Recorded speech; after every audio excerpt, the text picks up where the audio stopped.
Going. Yeah.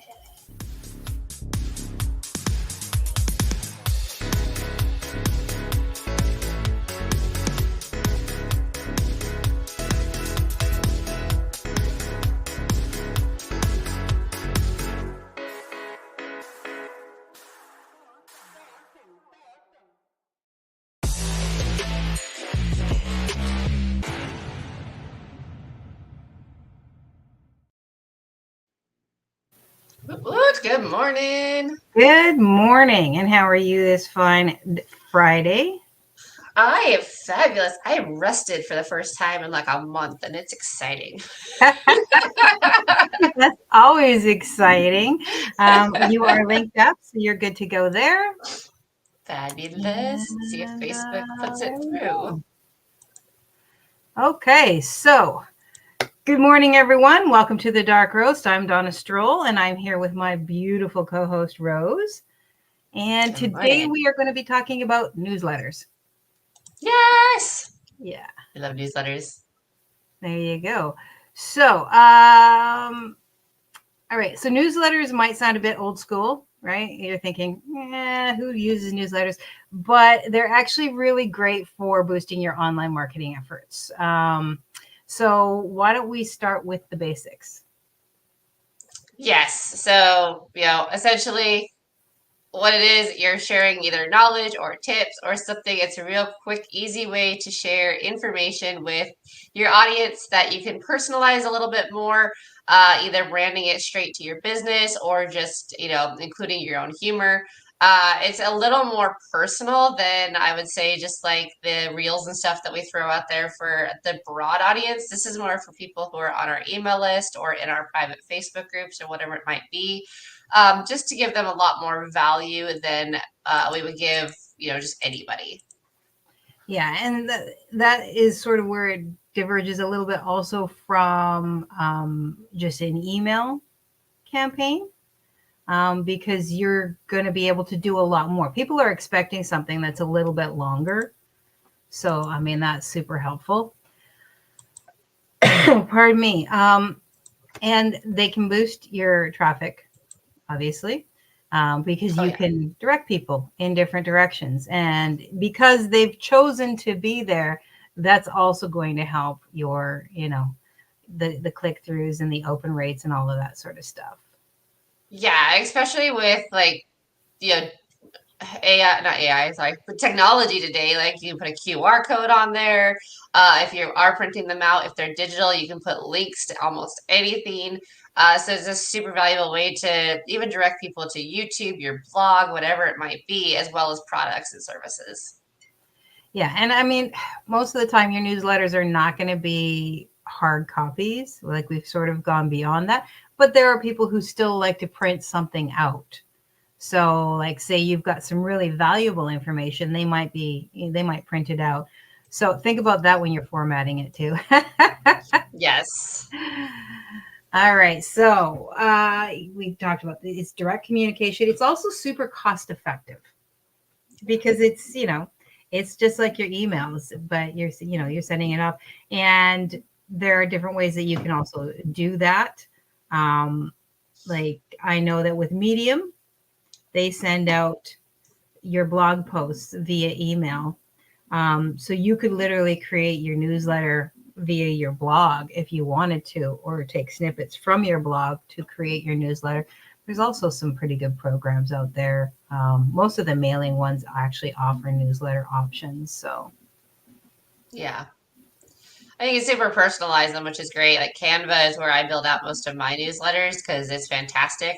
But even most of your CRMs have, some sort of newsletter builder built into them. I know GetResponse does. Um, I don't believe that Go High Level has a specific newsletter one, but you can build it out in the email builder really easy as well. So there's lots of different ways that you can personalize and design it differently. And I would say be careful with this because it's kind of like, the girl who gets the bedazzler for the first time and starts bedazzling everything. You can totally overdo it. not too many So, spinny things. Actually, try to keep it as yes. static as possible because you want people to be able to open it without bogging down their system. And Yeah, also, you want it personal, but not chaos. yeah, yeah. And I get it. It happens. I remember when websites first started to become like a big thing, and everybody wanted every spinning, flashing, moving, colorful, and noise and everything else. And it was just like, no one wants that. Think about giving a child, a young child, a noise toy.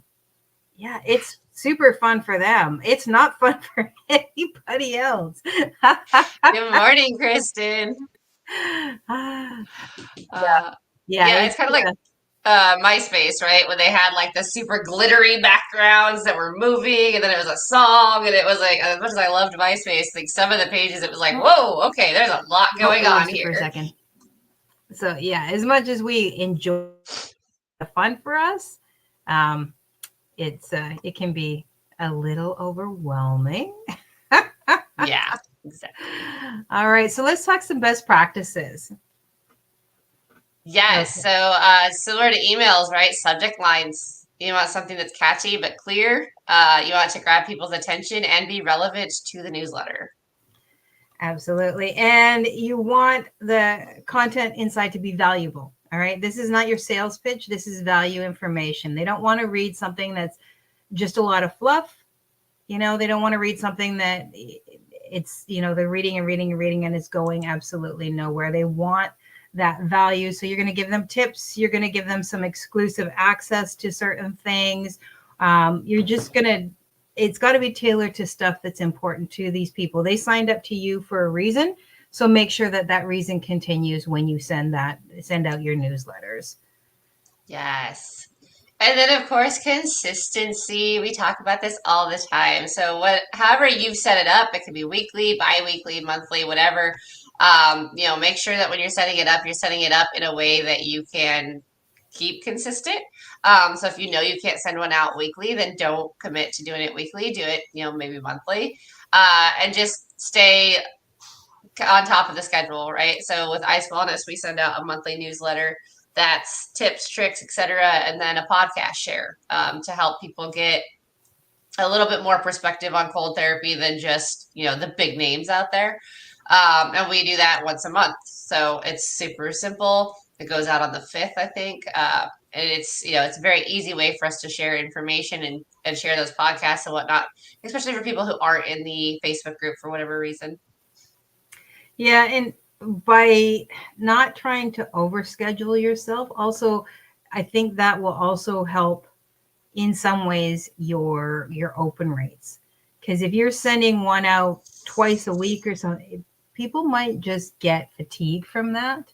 I mean, if you've got a lot of stuff, like if you're doing a lot of technical tips, like say you're an Instagram specialist and that is your business, you might want to send out once a week, right? Yeah. Because things change so often. But if your business is not changing a whole lot, you might want to spread that out to once every 2 weeks or once a month, where they can get a good buttload of information without, seeing the same information all the time. And also that puts a lot less stress on you as a business owner because it's just one, it's not as overwhelming, it gives you time to build and create. So and then, yeah, the last one is the mobile users.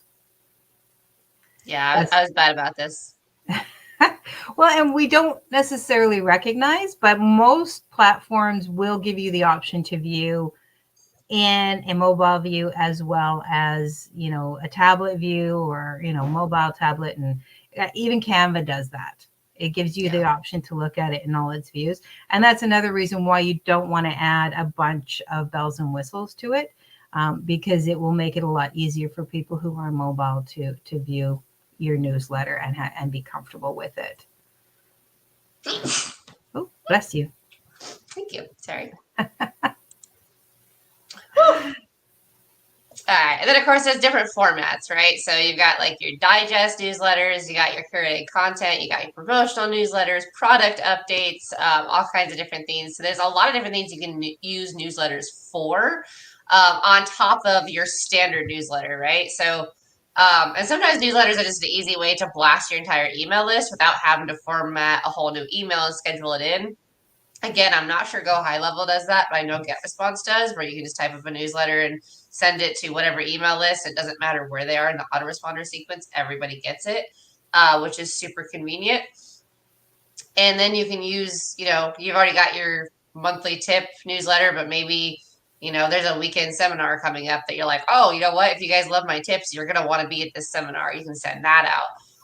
Or, a new product launch, like whatever it might be, early access, discount codes. Like there's so many things you can use it for.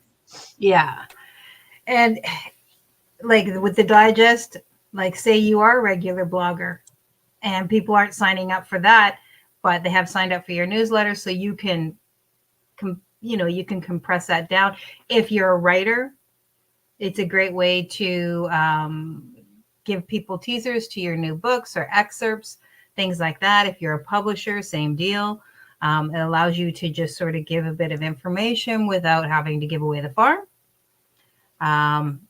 So, it can also, like, say, even on social media, you're really you do a lot of social media. It's a good way to summarize some of that stuff. Send people over to your YouTubes if you're a regular YouTube person, that kind of thing. So lots of different ways. So you just want to make sure that you're mixing it up. Yeah. Just like with your emails or even with your just any kind of content, you don't want it to be the same thing all the time because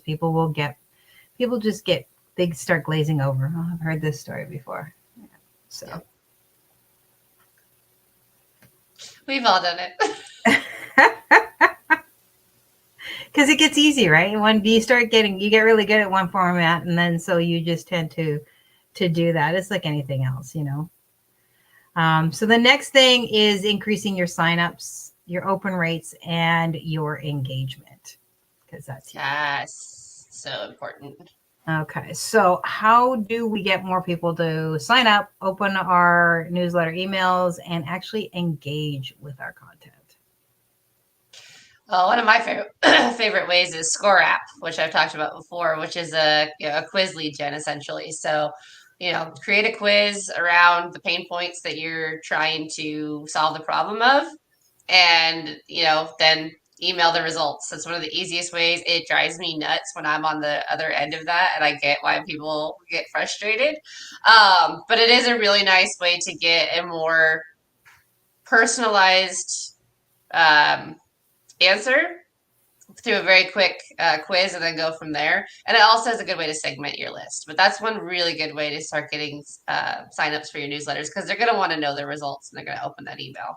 Yeah. And so just like other things, so that's an incentive, right? That would be an incentive-based one where, if they sign up, they're going to fill out this quiz, they sign up, and then they get their information. But people do it all the time. Astrology is huge for that. Let me send you birth chart or whatever it is, that kind of stuff.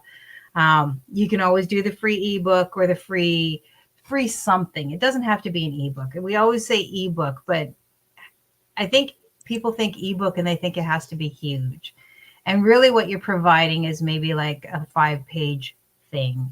It's not, it's more of an information pamphlet than it is an ebook. And I think that we need to start changing that because ebooks tend to have more value, something that you would buy versus something that is free. I mean, yes, you can give away the farm free, but most people won't read it anyways. Like, let's just be fair and honest with that. You can put your heart and soul into it. And if you're going to do that, sell it. And then the people who buy it are actually going to read it. But, a pamphlet or a checklist or something like that they can sign up and receive. Okay.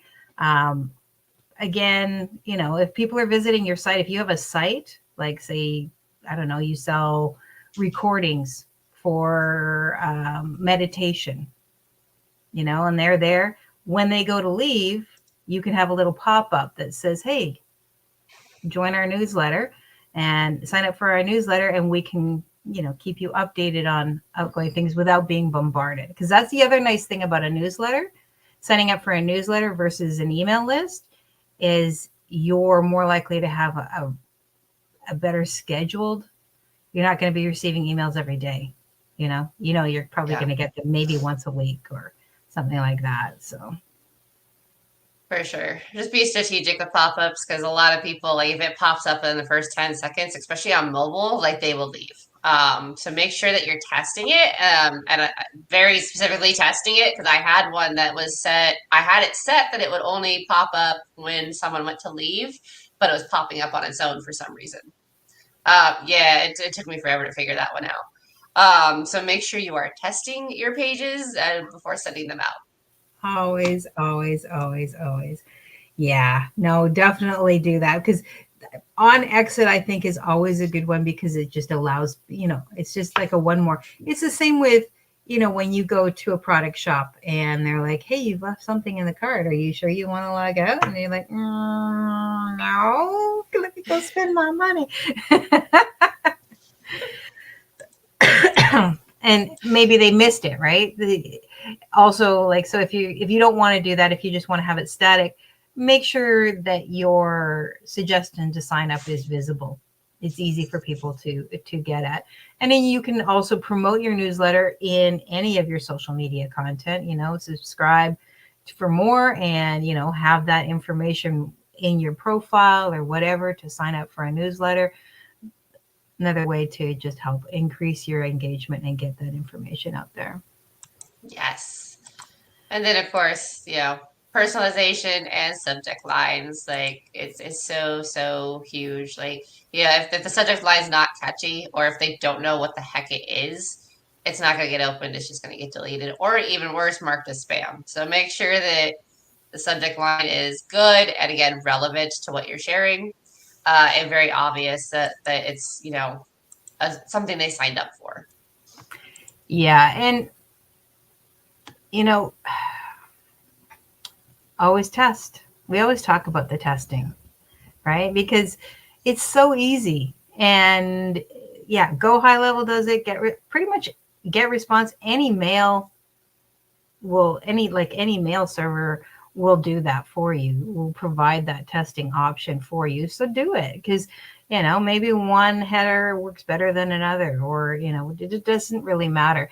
And also, like you had with the quizzes and stuff like that, other interaction, like polls or surveys, clickable links, and always ask for feedback, right? Because this is a conversation between you and your people, right? So you treat them like your people.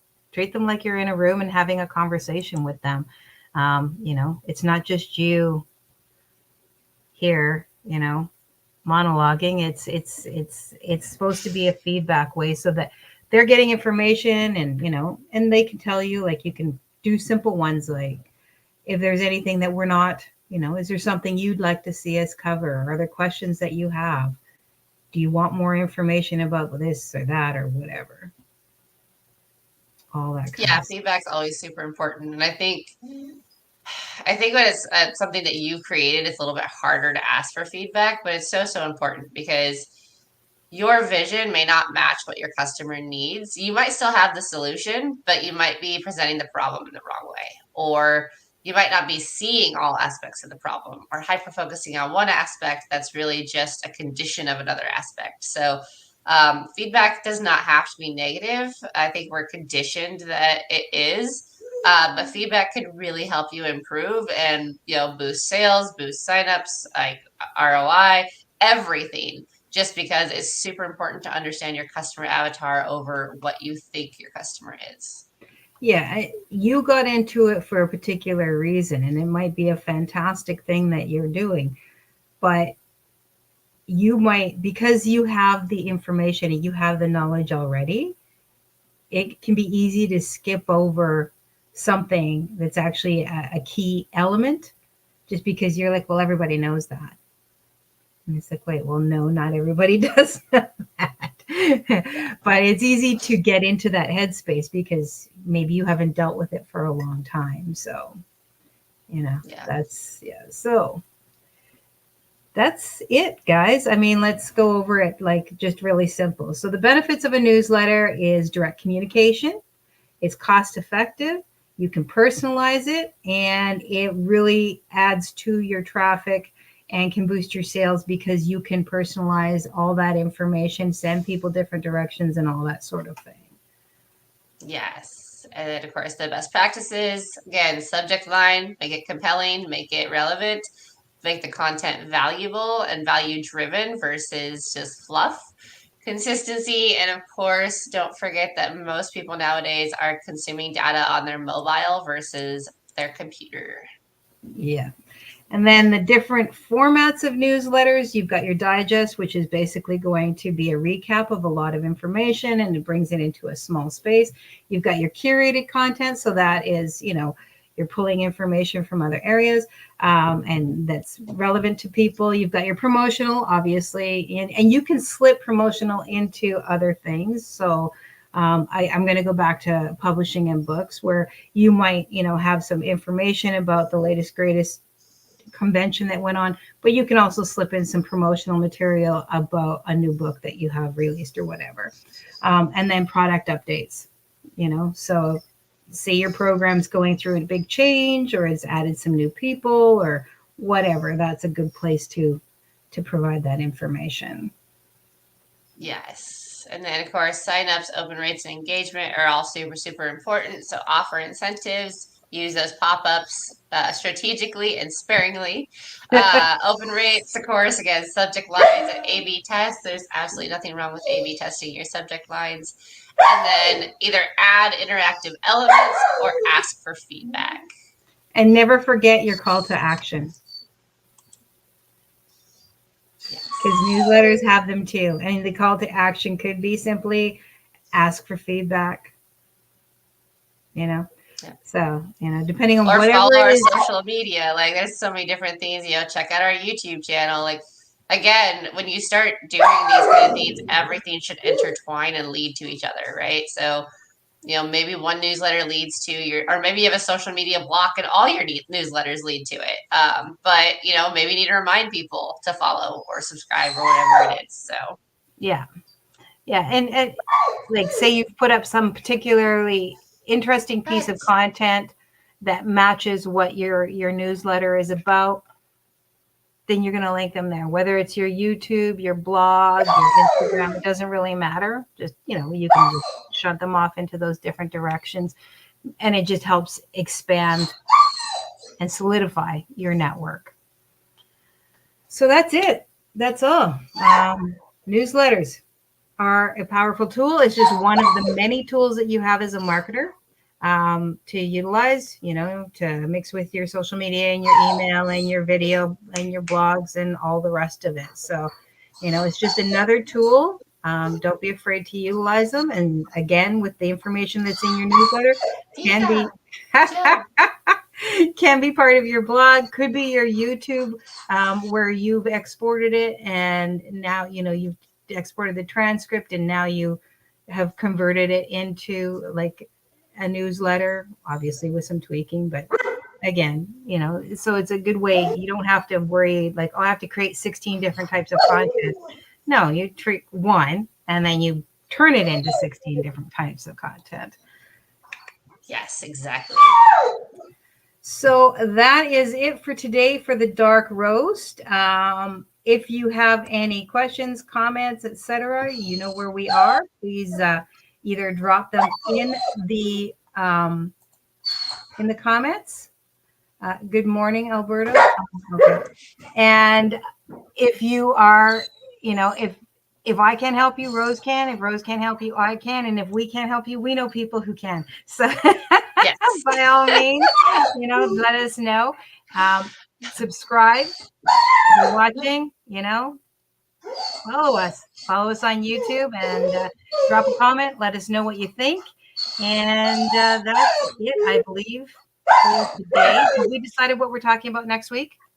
I don't think we have. I was going to say, too, if you have any questions, make sure you leave them in the comments as well, because, we don't always answer everything in our podcast. And again, we don't always know what your pain points are. So exactly. Yeah. If you leave a comment, we will get back to you. It doesn't matter when you leave it. We'll see it. So we will definitely get back to you. And we won't be creepy about it because that's not our jam. Nope. Not at all. All right. So let's see. What would you like to talk about? Oh, it's a fantastic question. Oh, this is always a good one. Imposter syndrome. How to Yeah, overcome it. yeah, I suffer from Nice. that all the time. So I think that's a fabulous one. So next week we will be tackling the concept of imposter syndrome, because our biggest blockade most of the time to our success is us. Yeah, it's something within us. And so there are many different ways to get around that, to push through that. I do it on a daily basis. So I feel like that will be a great conversation. Love it. I Uh, think Dika agrees. there you go. She's like, I've been so good for so long. All right. We love you guys. Have a great Friday, and we will see you next week. Bye. Yes.